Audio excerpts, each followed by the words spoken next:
السلام علیکم ورحمۃ اللہ وبرکاتہ۔ بسم اللہ الرحمن الرحیم۔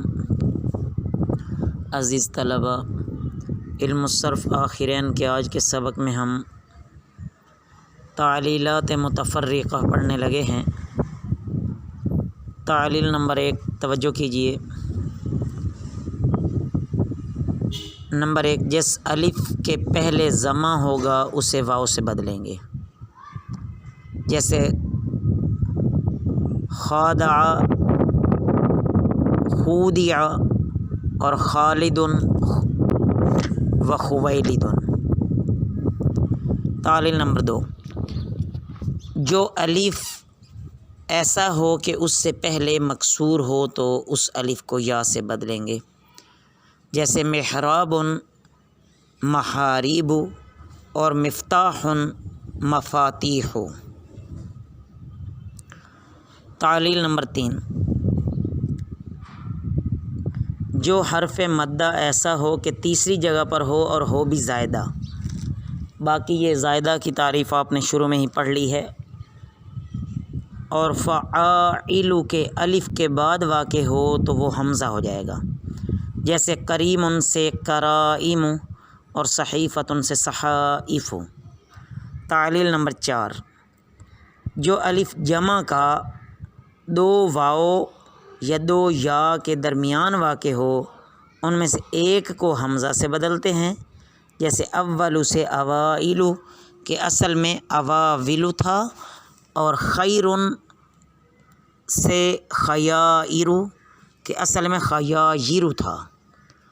تعلیل نمبر 5، جو واو شروع میں ہو خواہ وہ مکسور ہو یا مضموم ہو اس کو حمزہ سے بدلنا جائز ہے، جیسے وجوہ سے وجوہ، وقتت سے اقتت اور وشاح سے اشاح۔ اس کے بعد فائدہ بیان کیا جا رہا ہے کہ واو مفتوح کو صرف 2 جگہ حمزہ سے بدلا گیا ہے، جیسے عہد یہ اصل میں وحد تھا، اور انات اصل میں ونات تھا۔ تعلیل نمبر 6، اگر شروع میں 2 واو متحرک واقع ہوں تو پہلے واو کو حمزہ سے بدلنا واجب ہوتا ہے، جیسے اواصل اصل میں وواصل تھا، یہ جمع ہے واصلن کی، اور اواعد اصل میں وواعد تھا۔ تعلیل نمبر 7،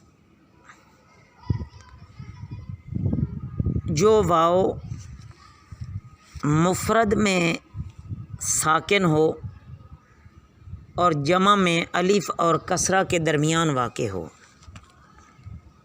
تو ایسی واو کو یا سے بدلا جائے گا، جیسے حوض سے حیاض اور روض سے ریاض کہ اصل میں یہ حواض اور رواض تھا۔